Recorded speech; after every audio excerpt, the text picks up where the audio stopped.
The mid-22nd century was a critical time for the Star Trek galaxy, seeing the birth of the Federation and a major shift in the balance of power in the Alpha Quadrant. To those with a certain mindset and with the right technology, this made those years a tempting target for time travel shenanigans, and as a result, the early 2150s ended up hosting a major theatre of the Temporal Cold War. Many factions from the future, or influenced by beings from the future, did their best to meddle with events, and one of the most enigmatic of these was the Suliban Cabal. The Suliban weren't time travelers themselves, but they were sponsored by a mysterious benefactor from the future, one who gave them all sorts of advanced technology in exchange for carrying out his will. In this video, we'll be taking a look at the story of the Cabal and how they operated. Welcome to Trek Central, I'm your host, Captain Jack, and let's get into it. If you want to keep up to date on the latest Star Trek news, lore, and more, then make sure to hit that subscribe button to never miss a video from the team here at Trek Central. You can also follow us on social media for daily updates on the Star Trek universe. Now, we're enjoying making these Star Trek videos on various topics, and we hope you are too. If you do want to support their development, please join our Patreon via the link below. You'll get exclusive access to videos and events, as well as more Galaxy class rewards. As always, please do let us know your thoughts in the comments section below, because if you're talking about Star Trek, then we want to hear about it. Okay, engage. The Suliban were a humanoid species on the planet Suliban, and the Vulcans of the 22nd century considered them a little primitive, but still advanced enough to be warp capable, not unlike contemporary humanity. In the 1850s, the Suliban homeworld was rendered uninhabitable by an unknown cataclysm, and the Suliban were forced to take to the stars to survive. They became a nomadic, spacefaring people, wandering the Alpha Quadrant and interacting with many other peoples. The Suliban were originally a rather minor Alpha Quadrant power, but all that changed when some of them began working with a mysterious benefactor from the future. This individual, known basically as Future Guy, was incapable of properly time travelling, but he was able to transmit messages through time from the 28th century. To his Suliban servants, he appeared as a shadow, appearing from time to time to deliver warnings or instructions. He promised the group of Suliban advanced technology and accelerated evolution in exchange for doing his bidding, and those Suliban formed the Cabal. The Future Guy made proof on his word to accelerate the Suliban's evolution, helping the Cabal develop genetic engineering techniques that greatly enhanced its members' abilities.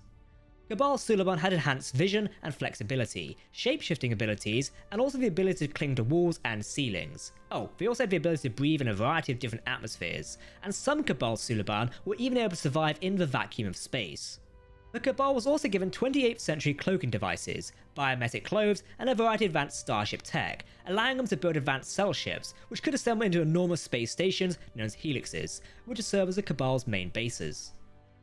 Armed with this advanced technology, the Suliban Cabal quickly became a new major power in the Alpha Quadrant, although it did prefer to manipulate from the shadows rather than assert itself directly. Under the leadership of Silic, who answered directly to Future Guy, the Cabal began interfering both with other factions in the Temporal Cold War and the Alpha Quadrant's other major powers, subtly shifting the balance of power. The Cabal was opposed to all other factions in the Temporal Cold War, including, but not limited to Nakol, the Spear Builders, and their Xindi servants, the Folians, and the Temporal Agents trying to shut the whole thing down. Many of these other factions retaliated against the Cabal, with the Temporal Agents repeatedly trying to stop their meddling, and the Nakol once attempted to prevent the Suliban's ancestors from becoming sentient in the first place. The Cabal held its own, however, continuing to serve as Future Guy's private 22nd century army. Future Guy's identities and motives were both mysterious, and he explained neither to the Suliban, who mostly followed his orders without question.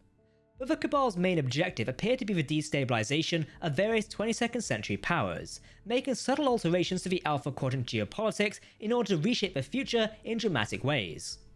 Among others, the Suliban Cabal began a series of attacks against the Tandarians, leading the Tandarians to begin persecuting non-Cabal Suliban in retaliation. And they also attempted to destabilize the Klingon Empire. Cabal ships staged attacks against several of the Klingon great houses, and planted evidence that made it seem like the attacks came from other Klingons, seemingly attempting to drive the Klingon Empire into a civil war. They nearly succeeded, but during that campaign, a group of Cabal Suliban became disillusioned and attempted to tip the Klingons off to the scheme. But the Klingon courier who was given the message, Klang, was ambushed on his way back home by the Cabal, and he ultimately crashed on Earth, leading to Enterprise NX-1 being launched early. Fortunately, Enterprise was able to get Klang home and avert a Klingon civil war, despite the Cabal's best efforts. This incident marked humanity's first encounter with the Suliban Cabal, as well as the Klingon Empire. Oh, and both would not be its last. The Cabal repeatedly came into conflict with Enterprise, which often provided assistance to the temporal agent known as Daniels. In 2152, the Suliban Cabal attempted to frame Enterprise for the destruction of a civilian colony on Pangaran II, in order to have the Earth's Starfleet end its mission early, and it later fought a three-way battle with Enterprise and the Tholians for control of a 31st century Earth vessel. But despite its conflicts with Enterprise, the Cabal and its sponsor weren't outright hostile to humanity. After the initial Xindi attack on Earth, the Suliban abducted the Enterprise's Captain Archer so that the future guy could tip him off that the Xindi were behind the attack. While the Cabal didn't really assist Enterprise further in ending the Xindi war, this tip did allow Archer and his crew to prevent the destruction of Earth and defeat the Xindi's shadowy masters, the Sphere Builders, another Temporal Cold War faction. After the defeat of the Xindi, the Temporal Cold War would escalate, as the Na'Kal interfered with Earth's past in order to use an alternate, Nazi-controlled Earth as a base on which to launch temporal attacks into the 31st century. Daniels sent Enterprise back in the past to stop the Na'Kal, and upon learning of his plan, Future Guy sent Silik, the leader of the Cabal, to stir away on Enterprise and join the mission. Future Guy's objective wasn't to stop the Na'Kal, however, but to steal the schematics for their weapon, a temporal conduit, which would allow him to travel through time rather than just send messages. However, Silik failed in his mission. The temporal conduit was destroyed by Enterprise, and with the Na'Kal's ensuing defeat, the Temporal Cold War began to wind down. After that, the Suliban Cabal kind of faded from history, and it's unknown what ultimately became of them. According to the Rise of the Federation novel, A Choice of Futures, the reason the Suliban Cabal dropped off the map at this point was simple. Future Guy, their 28th century benefactor, had been apprehended by temporal agents. Without Future Guy's marching orders, and with Silik dead, the Suliban Cabal more or less fell apart. Remnants of the Cabal persisted, especially in the Kelvin timeline, in which they kept going well into the 23rd century, but they ceased to be a part of a temporal Cold War, and also became very much less of a threat to other Alpha Quadrant powers. Ultimately, there's still a lot of mystery surrounding the Suliban Cabal and its motives, particularly the identity and the objectives of Future Guy. According to the Department of Temporal Investigations novel, Watching the Clock, Future Guy's true name was Jamrad Harnoff, the leader of the Order of Omega, a eugenicist movement that attempted to tweak the past to ensure what they saw as a better future. Harnoff's goals were to alter the balance of power in the Alpha Quadrant for two reasons. 1, to strengthen the Order of Omega, and 2, to ensure his own existence by keeping his ancestors alive amidst the Temporal Cold War. Star Trek Online, the MMO video game, provides a different backstory for Future Guy. His name in this timeline was Noye, a Kremen scientist from the early 25th century, and his goal was revenge against the Federation for what he saw as the Federation's own temporal meddling.